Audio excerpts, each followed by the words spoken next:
over the last 3 years of developing my open world RPG, I haven't really touched on the finished result of what my game's battles are actually like. And beyond that, something I have actually never touched on is how we managed to add compelling boss fights to our game. Monster Tribe is a monster catcher RPG game inspired by the games I grew up on as a kid. The Legend of Zelda and Pokémon were a heavy influence for this project. This is seen from the collection and training of uniquely designed monsters you discover throughout the game's island, as well as the traversing of special towers with uniquely designed puzzles and dangerous creatures.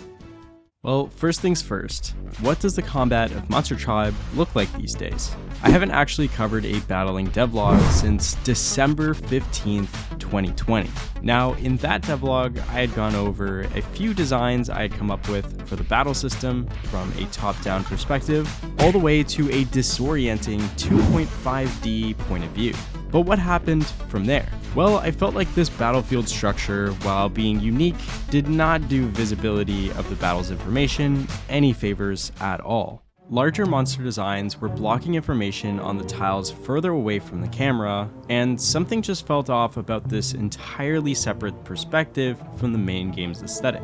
Back to the drawing board. I came up with a more detailed version of the original tiled background, then adding a sample of what this would look like in-game with monsters on the field and cursors for selecting your targets. I even designed a victory screen to show what would happen after completing a battle, showing what items are required in the top left, how much experience your monsters gain with the bars above their heads, and how much monster essence, or money, you would gain from the battle as well. I was much happier with this concept, but still not completely satisfied. The background was still quite boring, and the tiles didn't stand out enough. So, after creating a prototype of a forest aesthetic for the clearing areas and a cave design for the tunnels, I ended up backtracking to the idea of having the battles take place in this alternate spiritual reality. And so, with the final attempt at creating this game's battle design, I ended up with an animated astral sky environment that will adapt the color scheme to the elemental area type you're currently in. Making a few other adjustments to things like particle effects on the attacks, and giving a colored translucent effect to each team's tiles, I was finally feeling accomplished with the finished in-game design. With the final look of battles, there was another objective to take care of. Just like I mentioned at the start of this video, monster battles need variety to stay fresh and exciting. And so we now get into how we designed and integrated the bosses of Monster Tribe. Starting out with the designs of the creatures, I had to pull inspiration from the regular monsters in our game to make sure the style is consistent and the monsters are believable in this game's world. A component I wanted to show through these designs was for the monsters to be fierce, powerful beings that existed long ago. I also didn't want these designs to be overshadowed by the other monsters in the game, and so we decided to nearly double the canvas resolution for our legendary monsters from a 42 by 42 pixel canvas to a 76 by 76 sized resolution. This would allow us to add in more detail and a larger body size for these powerful creatures. Another thing is we actually designed our monster typing system around having 6 legendary creatures, and so each boss, or as we call them, fabled beasts, will have a unique element and class from one another.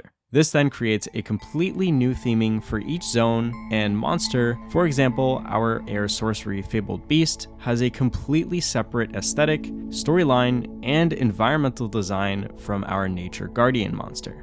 I don't want to give away all of our legendary monsters, as I am personally a huge fan of playing through an authentic gaming experience, and Monster Tribe is coming out very, very soon. But by the end of this video, you will get to see one more legendary monster. But I do think the coolest feature of these legendary monsters, aside from the battle mechanic, is in the story of each creature. These 6 fabled beasts are each given a unique personality, along with the ability to actually speak to your spirit guide Wick. Wick accompanies you along your playthrough after completing our game's introductory storyline. As you get closer to meeting each of these fabled beasts, you will be given dialogue prompts between Wick and the beast to uncover more about what had happened in each area, why you were on this journey in the first place, and even a bit about the personal struggles and hardships each of these beasts and the townspeople have faced as the land falls slowly to ruin throughout the campaign. Well, before sharing the end result of how these new boss battles actually work, let's hear it for Skillshare, today's video sponsor. I'm sure a majority of you have already heard of Skillshare at this point, but there's a reason it is so well known and highly respected as a learning platform. Joining Skillshare will offer you a large variety of classes geared towards learning more about a new hobby or even career-focused courses. This is definitely a great idea for a fresh start in 2023. Personally, I have been looking into a couple courses for helping improve my marketing capabilities, but more specifically, I have started Thomas Frank's class on productivity.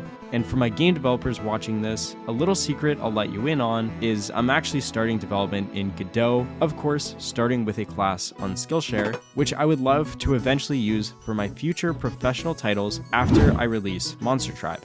Skillshare is extremely versatile in what courses they offer, so make sure to start your year right with a 7-day free trial of Skillshare. There are 1,000 spots available, so if you're looking to develop your existing hobbies or learn something new, make sure to click the link in my description for 1 week free, and Skillshare will additionally offer you 20% off your first year if you enjoyed this free trial to celebrate the new year.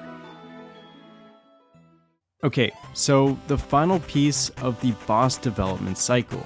How do the boss battles differ from our normal encounters?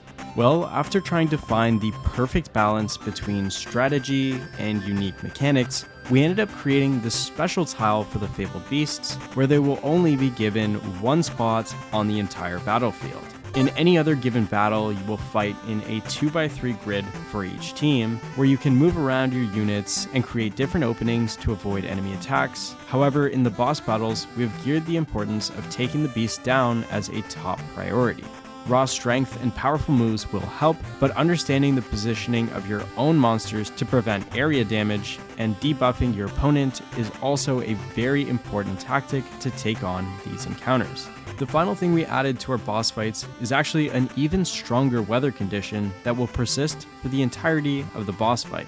Normally, weather in our game is used as a tactic to inflict chaos to both sides of the field for a few turns. However, with this new Tier 3 weather condition, the effects of weather are strengthened far beyond what any normal monster can activate, with the added effect of being persistent to change the gameplay of each boss fight.